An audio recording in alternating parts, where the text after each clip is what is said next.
Do you consider yourself low maintenance? I guess so. I mean, to a point. And then I suddenly go crazy. I diva out on people. How so? But it takes a lot. It takes a lot of... What does it take? I don't know. It's like a lot of, like, kind of phobias. Like, a lot of people touching me at the same time, and I suddenly go like... Like your fans? Like your millions of fans? No, that's a different thing. I mean, because that you can kind of mentally prepare for. It's like... I don't even know how to explain it. It's like there's a certain line. I've just never actually reached that point, so very good. I can just feel it. I can feel it bubbling. I'll try not to get you to that point right now. It. I'm going to watch it. Well, this is the beginning of the end, so to speak, of this amazing blockbuster franchise. How does that feel for you? I don't know yet. I mean, it's kind of a relief in some ways, because I don't have to just constantly keep working like every 3 months, going back and doing another Twilight after. I mean, because I kept ramming in movies in between. But in other ways, I mean, I've lost the safety net. I mean, I could do movies and then almost guarantee on a successful one coming out 6 months later, so it doesn't really make any difference. But so it's kind of scary in that respect. But it's kind of 50-50. Yeah. We solicited questions from your fans on our Facebook page, and I want to ask you maybe a couple. Pamela wants to know, what trait of Edward do you have, or would you like to have?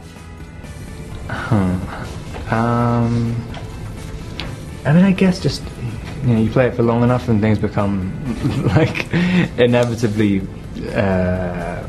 kind of entwined, because you just can't help it. The more you know people, and the more you just naturally react with them. I guess I'm like relatively patient. I think. Yeah. I think I was kind of patient. That's good. That's a good trait to have. Great quality. What would I take out of it? I don't know. I wish I was a better driver. He's a good. At really high speeds. Yeah. And also, he's very confident dancing. He never shies away from dancing. Confident in every aspect, that Edward. Yeah, it's kind of what happens when you're immortal. Yes. Well, we've been playing this fun trivia game. How well do you know your co-stars? All right. Who is Kristen's favorite chef on the Food Network? Oh, God. I mean, I really should know this as well. She's Southern. I don't know what any of their names are. Paula Deen. I did know that, with the butter. Yes, butter and everything. It makes it good. Her birthday. Oh my God. Oh no, this is not good. This is not good for you, Robert. Oh no, this is terrible. This is really terrible. She knew yours. 8th of April. Did you say the 8th? Yeah. It's the 9th. Oh God. But you were close. Jeez. You were close. I'm so bad with that. I don't know what any of my family's birthdays are either. Most men are, so you're forgiven. I don't even know what my birthday is. I won't tell her. All right, so it's really the beginning of the end here for the Twilight franchise. How does that feel after all the hard work, all the time you've put into this? Luckily it feels good, because I think that we're all at a place where it does feel done. I mean, I feel like I got to experience everything that I anticipated, everything that I built up to was released. Sometimes you definitely look back on things and go, God, we missed something. I mean, and of course there are 1,000 things that occur to me, but just with everyone, I can look around and really be proud of everyone, and yeah, happy. And be ready to move on. Yeah, exactly. Yeah. And hold it as something like you want to remember. So it's not going anywhere. Mm-hmm. I mean, this is like, everyone that I've met on it, they're not going anywhere. So and Twihards will cherish it for decades and decades and decades. It's not going anywhere. Yeah. Well, you really had a lot of raw emotion in this movie. And you're a slender person, but you looked extremely emaciated in some of those scenes. Was that mostly CGI, or did you have to lose weight for this?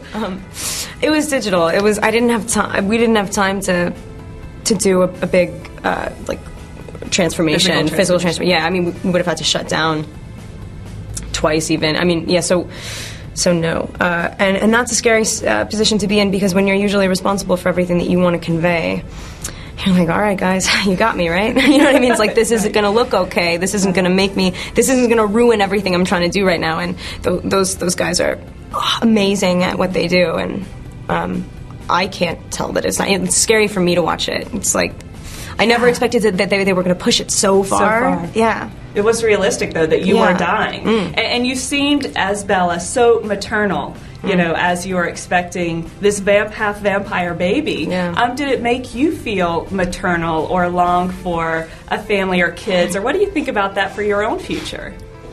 One of the main things that I loved about the story is that feral cat image that always occurs to me. Is sort of like there's you know, there are things that are important in life, and then there are things that you just don't touch. Do you know what I mean? Yeah. It's like I did really like that, and yes, absolutely. I can't wait, but you know, who knows? It's I so connected with that. Yeah. So yeah, it was an eye-opening experience, to be honest. You don't always know that, you know, that you're going to be affected in certain ways, and I definitely was. Taylor Lautner, what superlative did Taylor's junior high class elect him for? If you don't know, what would you guess? I bet probably like something for his smile. It's like something. Yes. I know. It's Best like smile. Of course. He has the perfect smile. I know. He's like almost like okay. Very good guess. No, that makes sense. Okay, with Robert. What movie did Rob watch when he was 13 that inspired him to emulate Jack Nicholson? Which one was it? I mean, he loves all of them. Big fan? Yeah, he's a big fan. One Flew Over the Cuckoo's Nest. I wouldn't have said that. His birthday. Whose? Robert's. Well, come on. I mean, I know his birthday. It's May 13th. Yes, it is. Yeah, Very good. But I actually don't know the year, so that's cool. 86. Oh, great. It's the beginning of the end of this. It is. It's a weird feeling, Yeah. but I'm very excited. I'm very excited for fans to see this movie specifically because it's. I don't know. I mean, it's very different than any of the other ones. But I mean, in a way, it's still the same thing. But I don't know. I'm very, very proud of this movie, and I think the fans will be really happy about it. Explain how you think it's different, so everybody. It's this one is really character driven, and you get to see all of the same characters in a completely different light, going through things that you would have never expected. I mean, unless you've read the books, of course. Right. But it is a little different from the books, too. Yeah, So- there's. And it seemed like it was very emotional. I mean, the pregnancy, the birth, you really had to dig deep there. Yeah, there was a lot going on. Yeah. How challenging was that for you? And where did you draw all of that anguish from? This movie was by far the most challenging for me and for Jacob's character because, I mean, he's kind of forced to grow up and become a man in this one and make a decision and make choices. He's never really had to do that before until now. I mean, he's being torn between his family, the Wolfpack, and the Cullens, and he needs to choose what is the right thing to do. And he's kind of like the middleman, bouncing back and forth, and he's torn. So it is. This one was very emotional, and that was tough. But I was thankful to have Bill Condon, our director, by my side because he's unreal. Yeah. We're playing this fun game of trivia. How well do you know your co-stars? Oh boy! And I asked Kristen what superlative you were awarded in high school, and she didn't know, but she took a guess, and she got it right. About your smile. Oh, About your smile, she got it right. Did she really? Yeah, she was like, it has to do with his smile because his smile is so perfect. You're kidding. She got it right, and she had no idea. And now you're going to put me on That the was spot. impressive. So here we go. All right. If Kristen did not live in Los Angeles, where in the world would she choose to live?